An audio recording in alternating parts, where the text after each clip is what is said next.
Let's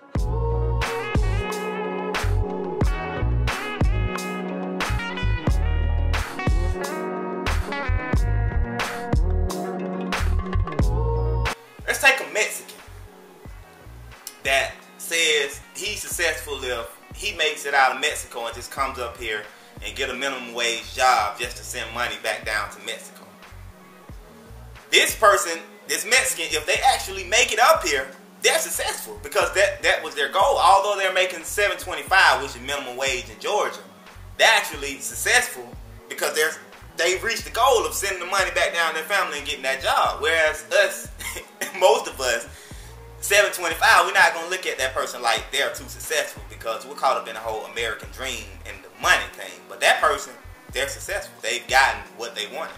Success starts with a dream to me. Everything that you see in life started from a dream.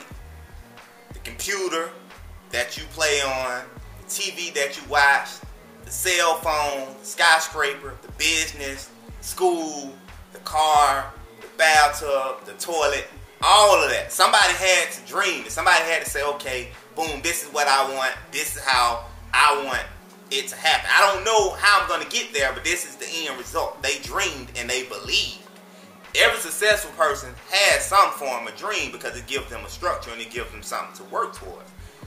A lot of people these days, they abandon their dreams because they simply don't know how they're going to get there. I've researched a lot of successful people and I've never known one that knew exactly how they were going to get there. All they knew is, this is what I want and I'm going to get it. That's all they really knew.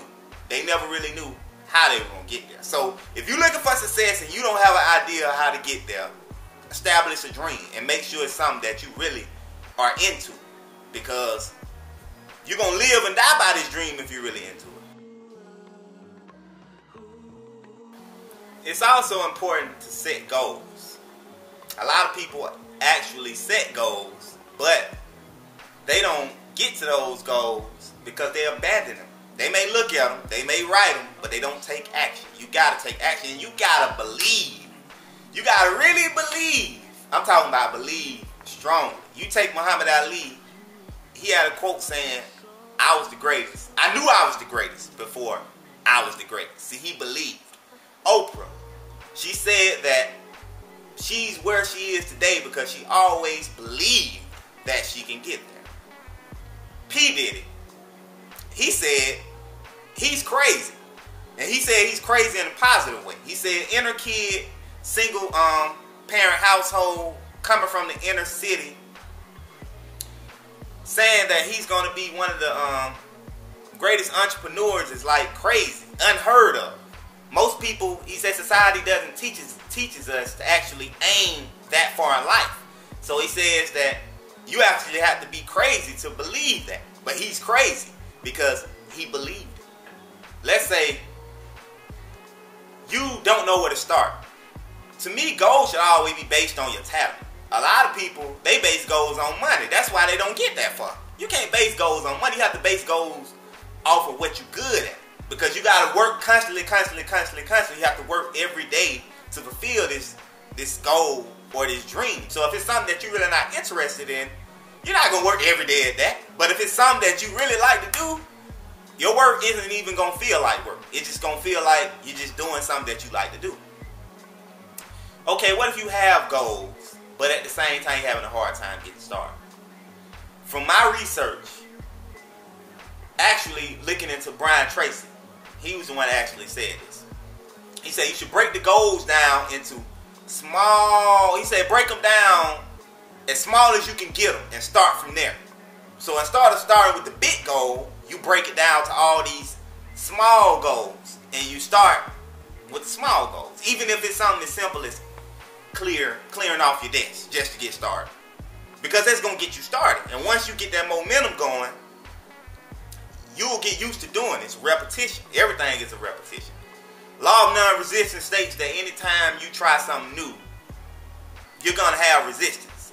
But if you resist, you lose. Whatever you resist, you persist. So it's best that you just keep going.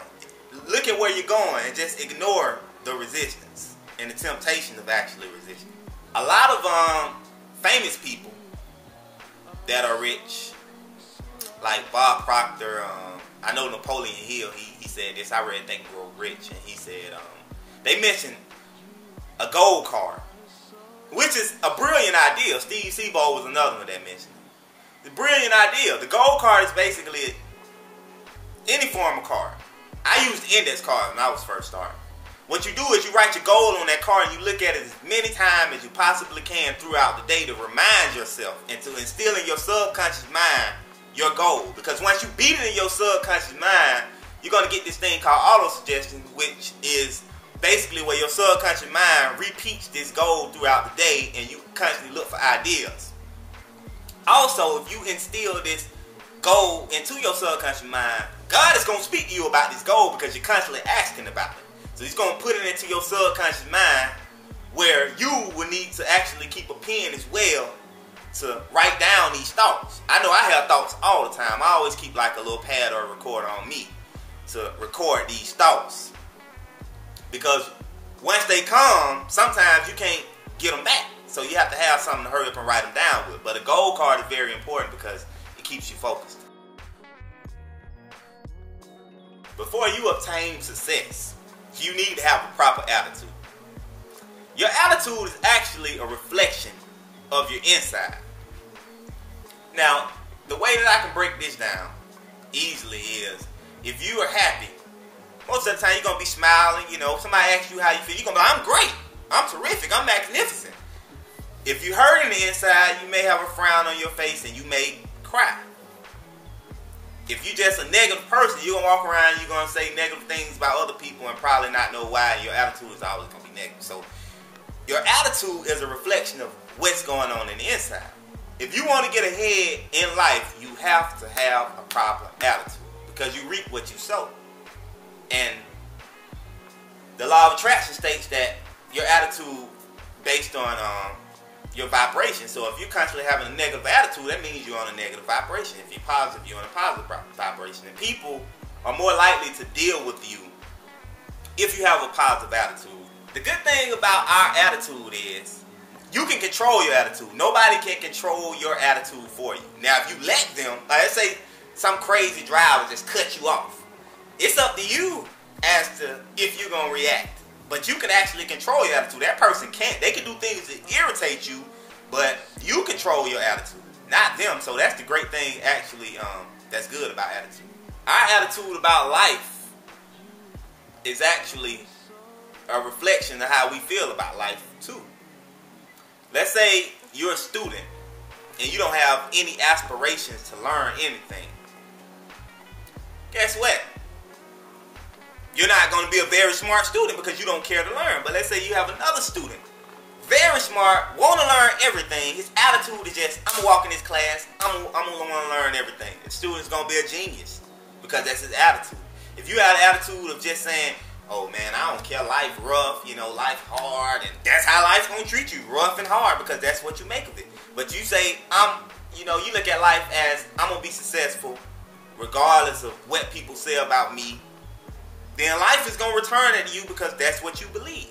So your attitude is a reflection of how you want life to be. A lot of people don't know that, so a lot of y'all may want to rewind that and actually catch what I just said and study it because it's true. You can think of many circumstances in which what I said is actually true. Also, we are all one. A lot of people think that they're better than people because they're billionaires. Some of y'all are struggling, but you still wear Gucci and Prada, which you lying to yourself. You living a lie. You know you're really broke, but you want people to think you got it, so you think you're better than people. Or some of you have a better job than such and such, and you think you're better than people. But we all are one. We all come from one person. There's no other way to put that.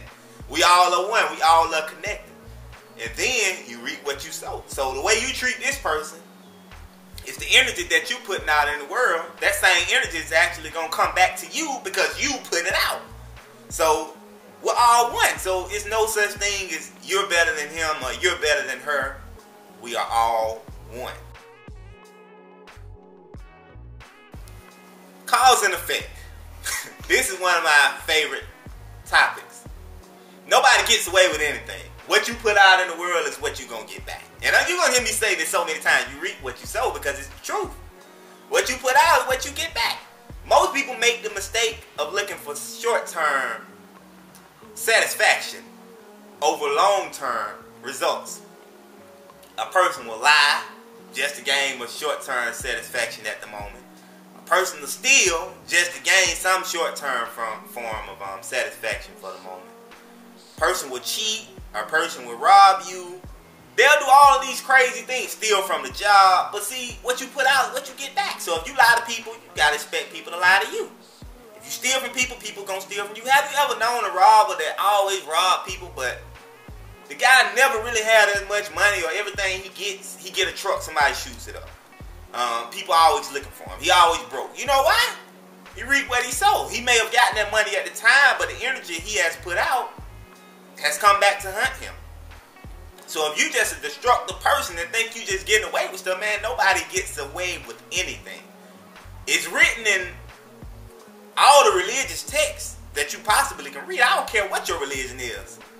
It may not say it in that form of fashion, but it's going to say it meaning that same thing. So you read what you sow, and you're not getting away with it. The best advice I can have for anybody is to just be honest. That's the best way to live. Honesty is the best policy, because you're not trying to get over on anybody. You're not lying to yourself, because you're being honest with yourself as well as others. You're not stealing from the job. You're not doing none of it. You're just an honest person. So if you put out honest energy, you're going to get honest results. You reap what you sow.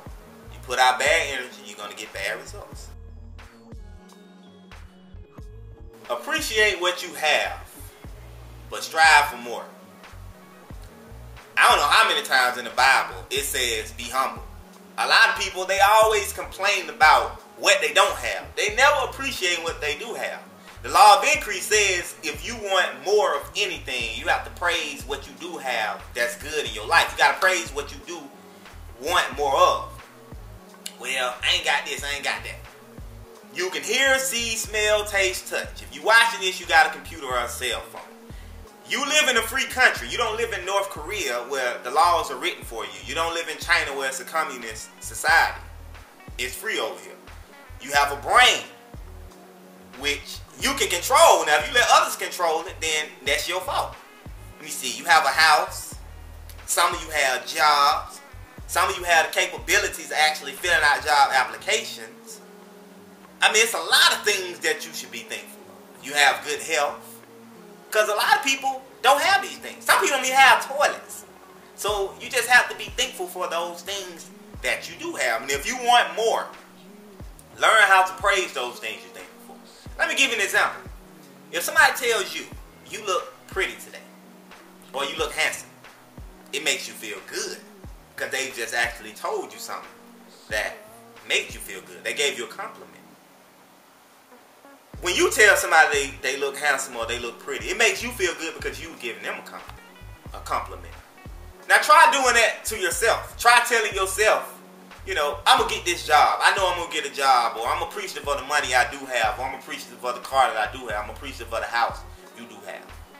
It's going to make you feel great. I'm telling you, I do it. It's going to make you feel good. So focus on what you want more of and appreciate what you do have. And I guarantee you, you'll get more if you believe.